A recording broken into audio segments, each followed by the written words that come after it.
Hello மக்களே, ரொம்ப நாளாக எங்கேயுமே போலன்னு நினச்சிட்டு ஃபைனலாக ஃபேமிலியாக சேர்ந்து ஒரு ட்ரிப்பு போடுவோம் அப்படின்னு சொல்லிட்டு நாங்கள்லாம் கிளம்பிட்டோம்.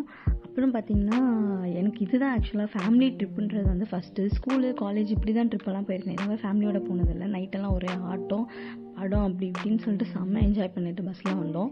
அதுக்கப்புறம் காலையில் வந்து நேராக ஹோட்டல் போயிட்டு ஒரு அரசினர் விருது வந்து நமக்கு ஒரு இன்ஃப்ளூயன்ஸ் யூஸ் பண்ணி வாங்கினாங்க.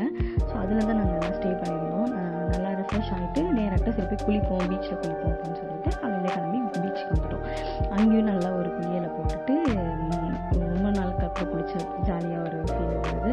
அதுக்கப்புறம் சரி ஓகே அப்படின்னு சாமியை பார்க்கலாம் அப்படிங்கிறது கொஞ்சம் கூட்டம்னா கொஞ்சம் நெஞ்சம் இல்லை, ரொம்ப கூட்டம்.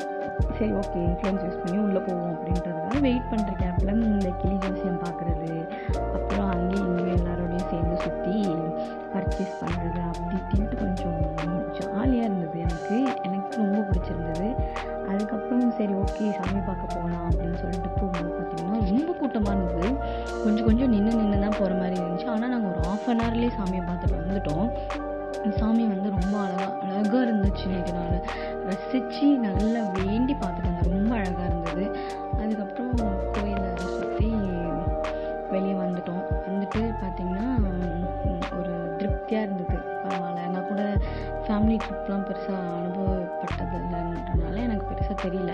ஸோ இது வந்து நல்லா இருந்தது. அதோட திருச்செந்தூர்லேருந்து நாங்கள் கிளம்பி அடுத்து வந்து என்ன சொன்னாங்க அப்படின்னா, குலதெய்வ கோயிலில் வந்து பொங்கல் வச்சுட்டு போவோம் அப்படின்னு சொன்னாங்க. ஆக்சுவலாக அது வந்து கொஞ்சம் ஈவினிங்காகவே வர மாதிரி பிளானு. ஆனால் நாங்கள் கோயிலே லேட் பண்ணனால எங்களுக்கு வந்து ரொம்ப லேட் ஆயிடுச்சு. இது வந்து 18ஆம் கருப்பு சாமின்னு சொல்லிட்டு அந்த கோயிலுக்கு தான் வந்தோம். வர வழியிலே பார்த்திங்கன்னா வந்து ஒரு காட்டு, சுற்றிலும் காடு, அந்த காட்டுக்குள்ளார ஒரு கோயில் இருக்கிற மாதிரி இருந்துச்சு. இது கொஞ்சம் திக் மொமெண்ட்டோடு சேர்த்து கொஞ்சம் இன்ட்ரெஸ்டிங்காக இருக்க மாதிரி இருந்தது. அங்கே வந்து தான் எல்லோரும் பொங்கல் வச்சு இந்த சாமிக்கு வந்து எப்போவுமே வருஷம் வந்து படைப்பாங்க அப்படின்னு சொன்னாங்க. சரின்னு சொல்லிட்டு தான் எனக்கு இது வந்து புதுசுன்றனால எனக்கு இது தெரியாது. நான் சரி எப்படி இருக்குன்னு பார்ப்போம் அப்படின்னு சொல்லிட்டு தான் நான் வந்து பார்த்தேன். அதே மாதிரி சுற்றிலும் வந்து குட்டி குட்டி சாமிலாம் இருந்தாங்க. ஸோ இங்கே இருக்கிறதெல்லாம் மோஸ்ட் பவர்ஃபுல் சாமின்றதுனால நமக்கு எந்த ஒரு கெட்டதும் நடக்காது அப்படின்ற ஒரு தைரியத்தில் வந்து நாங்கள் அங்கே நின்றுட்டுருந்தோம். அப்புறம் இதுவுமே வந்து நல்லா தான் இருந்துச்சு. எல்லாருமே கேர் பண்ணுங்க. அடுத்து பார்த்திங்கன்னா அது பக்கத்துலேயே வந்து முனீஸ்வரர் கோயில்னு சொல்லிட்டு அங்கேயும் ஒரு கோயில் இருந்தது. அங்கேயும் சரி போயிட்டு ஒரு கும்பிட்டுட்டு வருவோம்னு சொல்லிட்டு முடிச்சுட்டு லாஸ்ட்டாக வந்திங்கன்னா ஹோட்டல் வந்தோம். இது வந்து ஒரு ஹண்ட் மாதிரி ரெஸ்டாரண்ட் நல்லா இருந்துச்சு. அங்கேயே எல்லாம் குடும்பத்தோடு சாப்பிட்டுட்டு அதோட நாங்கள் கிளம்பிட்டோம்.